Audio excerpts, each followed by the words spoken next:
You all know by now that I love my purple fountain grass, but the time has finally come.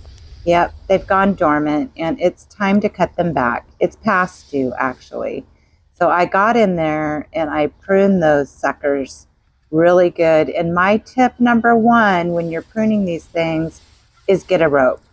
Tie that rope around the base, secure it really good. And this is going to help pull them together if you tighten it. And then when you go to cut it, it's really simple and you don't have stray fronds flopping over everywhere.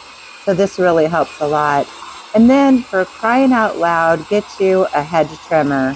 And it just cuts through that grass like soft butter.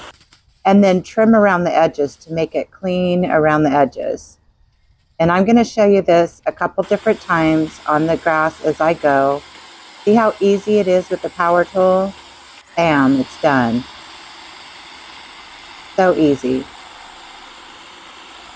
And then again, you just want to take and you want to trim up around the base of them.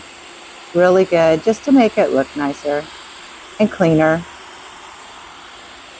I have to tell you, I really miss the purple fountain grass when they're cut back. But it was time, so I did it. And this really makes it easy. If you use the hedge trimmer with the rope tied around the bottom, it's really huge amount less work than if you did it with hand tools. So if you have a hedge trimmer, and just get those hedge trimmers and use them, it's gonna make your job a lot easier. And when you're done, it's gonna look different. Take that cut grass, don't waste it. Use it as mulch in your vegetables. Just like this with my lettuce. It works great. Or compost it. Or you can even take it and lay it over weeds to block the sun and to block the weeds from coming up. And you thought I was done, but oh no. Kelly has about 15 of these purple fountain grasses to cut, so not over yet, but you don't have to stay and watch the whole thing. But I'm going to show you Big Mama is in bloom today.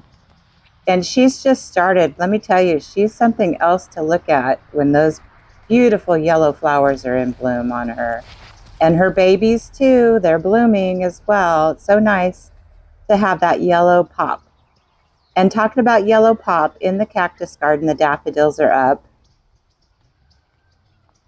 And it just looks so pretty out there with the pink rock purslane, and our irises are coming up. Isn't that gorgeous?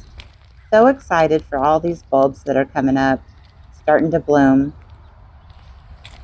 Hope everybody has a great day and a great week ahead of you. And get out there and garden your hearts out. We'll see you next time. Thanks for watching.